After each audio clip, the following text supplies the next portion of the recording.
Assalamualaikum warahmatullahi wabarakatuh. Di video ini kita akan membahas tentang contoh soal dari transformasi kecepatan Galilea. Kalau di video yang sebelumnya, kita kan sudah membahas contoh soal 1.1 ya, yang berkaitan dengan transformasi koordinat Galilea. Nah, sekarang kita lanjut ke soal nomor 1.2 yang berhubungan dengan transformasi kecepatan Galilea. Nah, soal nomor 1.2 ini mengacu pada soal 1.1 yang sudah kita bahas di video bagian pertama. Ya. Nah, di sini kita mengacu ke soal 1.1, 5 detik setelah membuat pengukuran koordinat pertama. Koordinat pertama berarti yang dihasilkan dari contoh soal 1.1, yaitu XYZT yang merupakan hasil pengamatan dari orang yang berdiri di peron stasiun atau pengamat yang diam. Kemudian X aksen, Y aksen, Z aksen, T aksen adalah hasil pengamatan dari orang yang bergerak atau orang yang ada di dalam kereta. Kejadiannya adalah burung yang terbang di sepanjang lintasan kereta. Dari kedua pengamatan orang tersebut dihasilkan bahwa posisinya adalah 800 meter, 0,0 pada waktu 20 second. Ada T sama dengan 20. Ini adalah menurut pengamat yang diam.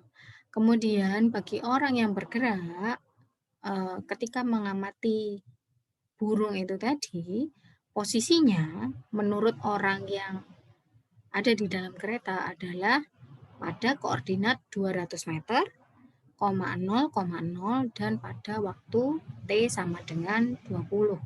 Ya, jadi perbedaannya ada pada koordinat sumbu mendatarnya ke kanan ke kirinya ya.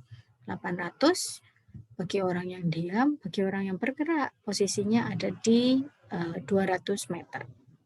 Nah, 5 detik setelah pembuat pengukuran koordinat pertama tadi, berarti 5 detik setelah ini, setelah 20 second, berarti kan di T sama dengan 25. Ya, T sama dengan 25 second. Pria yang berada di peron menandai bahwa burung tersebut telah pergi sejauh 850 meter. Berarti bagi orang yang diam ya, berarti X pada pengamatan selanjutnya setelah 5 detik berlalu, posisi burung menurut dia adalah 850 meter. Nah, dari data-data tersebut, carilah kecepatan burung, asumsikan konstan biar lebih mudah dicari ya. Carilah kecepatan burung terhadap pria di peron, berarti orang yang diam, terhadap penumpang kereta. Nah, dan terhadap penumpang kereta. Berarti yang kita cari ada dua, yakni UX dan UX aksen. Kecepatan burung terhadap orang yang diam atau UX dan terhadap orang yang bergerak atau UX aksen. Nah, kita cari dua hal tersebut. Nah, di buku ini kita diberikan dua buah cara. Cara yang pertama adalah kita pakai ini, perubahan posisi terhadap waktu, seperti yang sudah saya singgung di video bagian kedua. Kalian bisa simak kalau misalkan ada yang terlewat atau gimana ya. Ini pakai cara yang pertama, pakai itu. Atau cara yang kedua adalah pakai ini, pakai transformasi kecepatan Galilea. Jadi bisa pakai dua. Nah, kalau untuk UX atau pengamatan orang yang diam, dia hanya pakai satu cara, pakai cara ini saja. Ya. Sedangkan untuk orang yang bergerak di sini pakai dua cara. Karena untuk mencari mencari kecepatan dari UX aksen ini, mencari hasil pengamatan kecepatan suatu kejadian menurut orang yang bergerak memakai transformasi kecepatan Galilean, kita harus tahu UX dulu. Berarti kita hanya bisa memakai cara ini jika UX-nya diketahui. Oleh karena itu, untuk UX itu hanya ada satu cara, sedangkan untuk UX aksen ada 2 buah cara. Nah, kita kembali ke sini ya, ke permasalahan kita.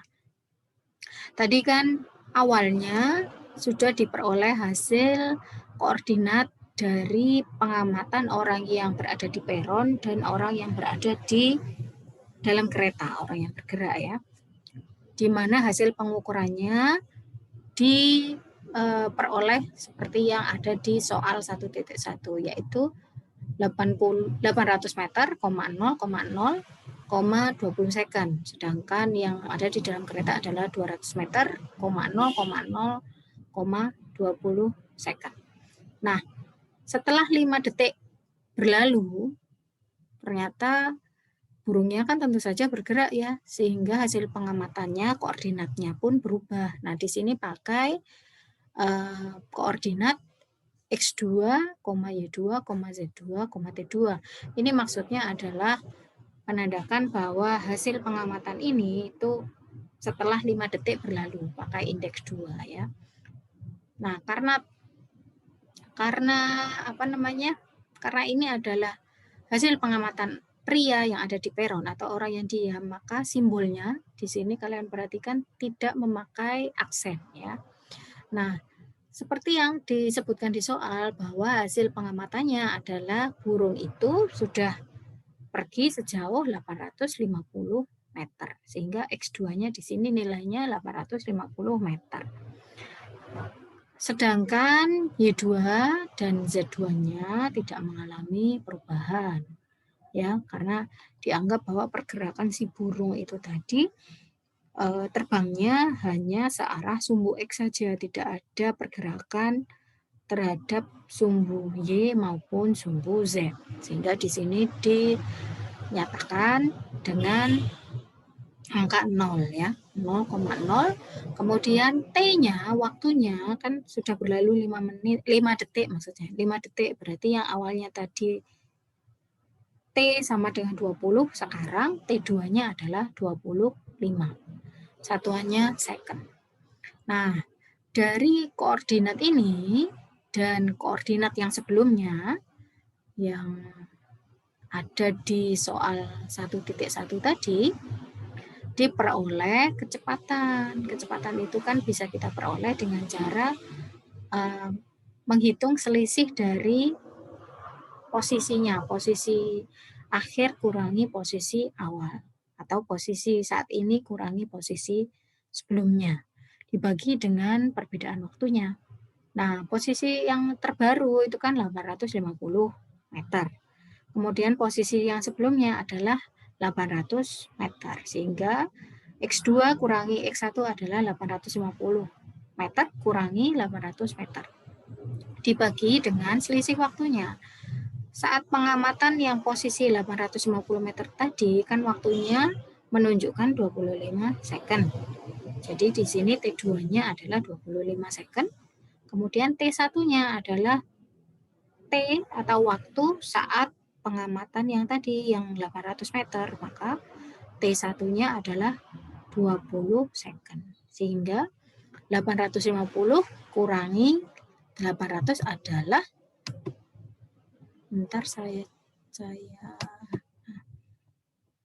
ini ya, 850 kurangi 800 adalah 50, tulisannya jelek, 50, kemudian 25 second kurangi 20 adalah 5 second ya, ininya dibagi 5.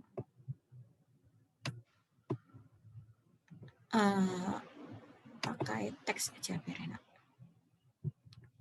Ini ya. 50 dibagi 5. Satuannya adalah meter, yang bawah satuannya adalah second.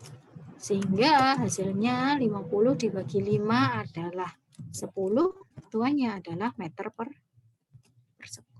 Ini ya.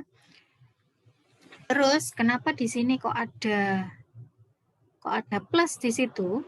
Ada plus di situ karena menyatakan bahwa kecepatannya itu searah dengan sumbu X positif atau ke arah kanan. Jadi 10 meter per sekon ke arah kanan.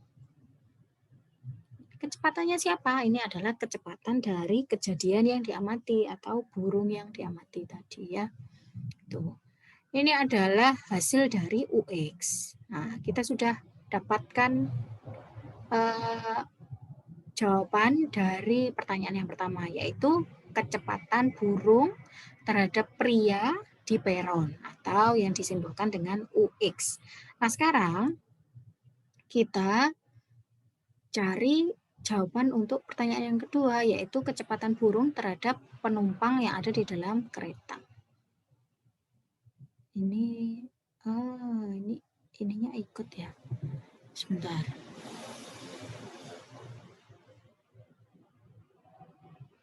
Nah, gini ya. Semoga yang tadi bisa dipahami, coret-coretannya itu hanya berlaku pada UX ini tadi ya. Kemudian sekarang kita cari kecepatan dari burung menurut orang yang berada di dalam kereta. Di sini dituliskan X2 aksen atau posisi burung pada saat 5 detik setelah berlalu itu tadi menurut orang yang berada di dalam kereta. Nah, posisi burung itu tadi kan bisa diperoleh dengan memanfaatkan transformasi koordinat Galilean, di mana transformasi koordinat Galilean itu kan menyatakan seperti ini. Saya tuliskan ya agar lebih jelas. Koordinat Galilean itu kan menyatakan X aksen sama dengan X min VT, kemudian Y aksen sama dengan Y, Z aksen sama dengan Z, dan T aksen sama dengan E. Nah, ini bisa kita manfaatkan untuk mencari posisi dari burung menurut orang yang ada di dalam kereta. Kalau menurut orang yang berada di peron tadi, posisi burungnya berada di 850 meter, berarti menurut orang yang berada di dalam kereta, saya salah ngomong ya. Kalau menurut orang yang berada di peron itu 850, maka menurut orang yang ada di dalam kereta, gitu maksud saya ya, itu bisa kita cari pakai rumus yang ini, X aksen sama dengan X min VT. Tapi di sini dikasih indeks 2, itu maksudnya untuk menggambarkan apa ya, posisi yang selanjutnya, yang setelah 5 detik berlalu tadi. X2 aksen sama dengan X2 min VT2. X2 adalah hasil pengamatan dari orang yang berada di peron, yaitu 850 meter. Ya, dituliskan 850 meter. Dikurangi dengan V. V ini adalah kecepatan dari kereta. Karena kan orang yang berada di dalam kereta kan bergerak sesuai kecepatan kereta. Sedangkan kecepatan keretanya, kalau kita lihat di soal 1.1, ya, kalau kita lihat di soal 1.1, nah kecepatan dari kereta adalah 30 meter per sekon. Maka V-nya adalah,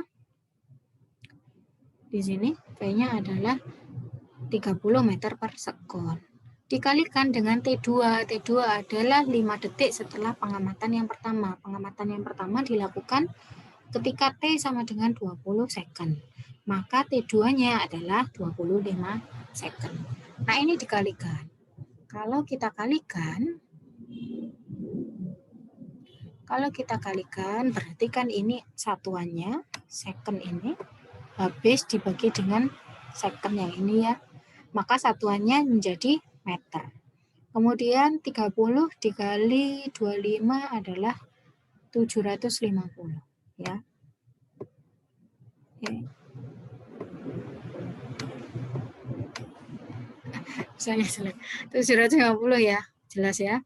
30 kali 25. 25 kali 3 adalah 75, 30 kali 25 adalah 750. 850 kurangi 750 adalah 100 meter. Satuannya meter kurangi meter tetap meter. 100 meter ya jadinya. Nah, dari sini kita peroleh hasil pengamatan dari orang yang berada di dalam kereta. Kalau tadi orang yang berada di peron atau orang yang diam mengamati posisi burungnya itu tadi berada di koordinat yang ini, 850 meter, 0,0,25 second. Kalau menurut orang yang berada di dalam kereta, hasilnya adalah yang ini. 100 meter, 0,0,25 second. Jadi yang berubah hanya yang ada perbedaannya hanya di X2 X saja. X2 dan X2 aksen ya. Yang satu 850, yang satu lagi 100. Y-nya sama, Z-nya sama, T-nya juga sama, 25 second. Nah, ini adalah posisinya. Kita tadi yang diminta untuk mencari tadi kan kecepatan ya, kecepatan dari burung. Kalau yang menurut pengamat yang diam adalah 10 meter per second ke arah kanan, sedangkan yang menurut orang yang berada di dalam kereta, kita bisa hitung pakai cara yang sama dengan yang ini, boleh X2 min X1 per T2 min T1. Bedanya di sini kita kasih aksen untuk melambangkan bahwa data yang kita gunakan adalah menurut orang yang bergerak. Sebelumnya saya hapus dulu yang ini supaya tidak mengganggu. Nah, ada ya. Nah, kita lanjutkan kecepatan dari burung menurut orang yang berada di dalam kereta. UX aksen sama dengan X2 aksen kurangi X1 aksen per T2 aksen min T1 aksen. Ini maksudnya adalah posisi burung pada pengamatan yang kedua menurut orang yang berada di dalam kereta dikurangi dengan posisi yang sebelumnya. Posisi yang pada pengamatan kedua atau yang sekarang yang terbaru ini adalah 100 meter. Tulis 100 meter. Dikurangi dengan posisi yang sebelumnya. Posisi yang sebelumnya adalah 200 meter. Ini diambil dari hasil pengamatan yang ada di 1.1. Ini ya, X aksen adalah 200 meter. Kemudian T2-nya adalah 5 detik setelah berlalu dari pengamatan yang pertama. Jadinya 25 second dikurangi 20 second. 100 kurangi 200 adalah min 100. Min 100 dibagi dengan 5. 100 dibagi 5 adalah 20. Karena negatif, karena min 100 kan tadi ya yang dibagi, maka hasilnya juga negatif. Artinya kecepatan dari burung ini menurut penumpang yang ada di dalam kereta tadi adalah 20 meter per second ke arah kiri. Gitu ya. Jadi ada perbedaan antara pengamatan dari orang yang diam dan orang yang bergerak. Ini adalah hasilnya yang ditanya tadi kan kecepatan dari burung menurut orang yang diam dan menurut orang yang bergerak. Nah, kalau cara yang pertama ini pakai perbedaan posisi terhadap satuan waktu, kalau yang cara yang kedua ini memakai transformasi kecepatan Galilean. Kalau yang saya tuliskan ini tadi kan transformasi koordinat Galilean. Kalau kita menggunakan ini ya, transformasi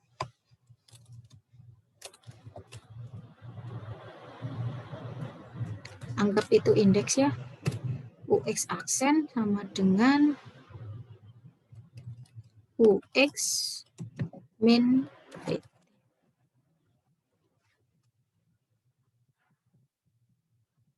Kalau transformasi koordinat transformasi kecepatan Galilean kan begini, UY aksen sama dengan UY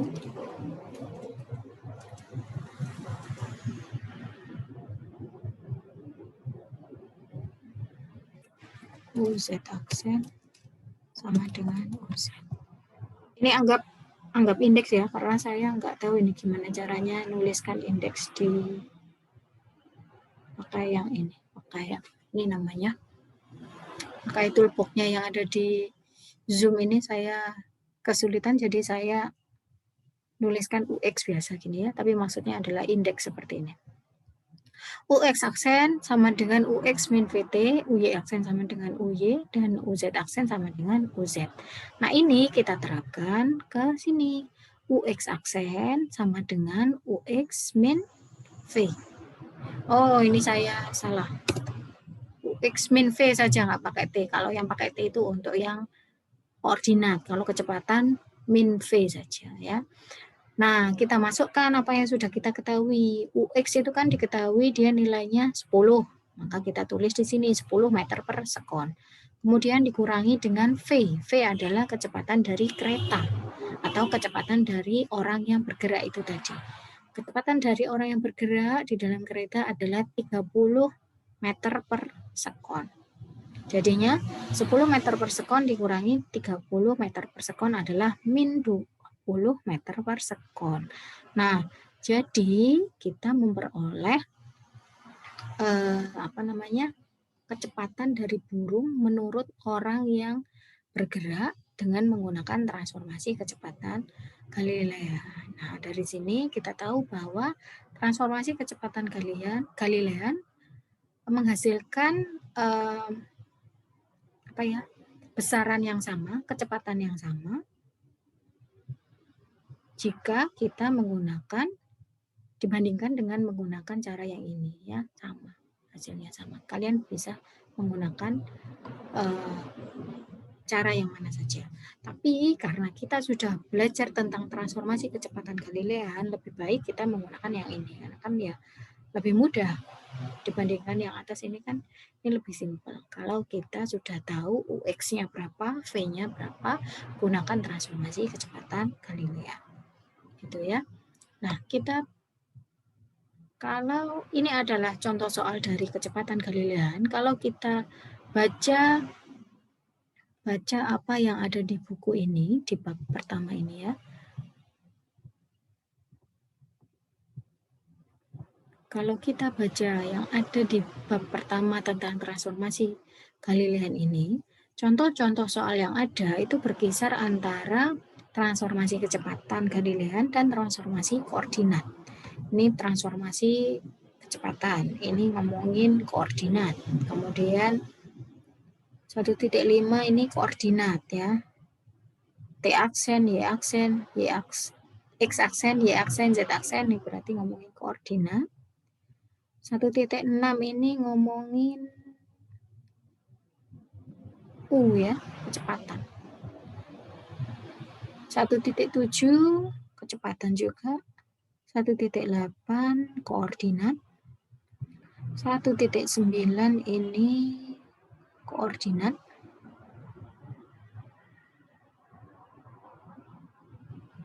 Meskipun di sini sebenarnya juga ada turunan kedua dari X atau turunan kedua dari posisi, berarti ini ngomongin percepatan juga sebenarnya di situ. Cuma di sini tidak ada, kita diminta untuk mencari berapa percepatan menurut orang yang diam dan orang yang bergerak. Nah, kalau kita ingat kembali dari kita kembali ke atas ya. Kalau kita ingat kembali tentang transformasi percepatan Galilean, di mana bunyinya adalah seperti ini, AX aksen sama dengan AX dan AY aksen sama dengan AY, kemudian AZ aksen sama dengan AZ, berarti kan hasil pengamatan dari suatu kejadian menurut orang yang diam dan bergerak, percepatannya itu sama. Sehingga tidak heran bahwa soal-soal yang ada tidak ada yang membahas tentang percepatan karena hasil perhitungan atau hasil pengamatan dari mereka berdua tentang percepatan suatu kejadian itu sama. Jadi Tidak ada contoh soal yang dibahas di dalam bab 1 ini, transformasi Galilean. Nah, perlu kita ketahui bahwa transformasi Galilean ini ranahnya sebenarnya masih ada di dalam fisika klasik. Ini maaf saya naik kembali di 1.3 misalkan ya. 1.3 ini contoh soalnya mempertimbangkan atau melibatkan tentang elektron. Elektron itu kecepatannya sangat tinggi, mendekati kecepatan cahaya. Di sini 0,6 C, C ini melambangkan kecepatan cahaya. Ya, yang satu kecepatannya 0,6 C, yang satu lagi elektronnya mempunyai kecepatan 0,7 C. Sangat cepat sekali ya. Nah, di sini kalau kita baca soal ini menunjukkan bahwa kecepatan-kecepatan yang lebih besar daripada kecepatan cahaya mungkin berlaku dalam transformasi Galilean. Hasil ini tidak konsisten dengan relativitas khusus. Nah, nanti di bab kedua, nanti akan kita bahas tentang postulat Einstein. Postulat Einstein itu mendasari teori relativitas khusus atau di mana pembahasannya itu meliputi benda-benda atau partikel-partikel yang kecepatannya sangat tinggi. Jadi transformasi Galilean itu tidak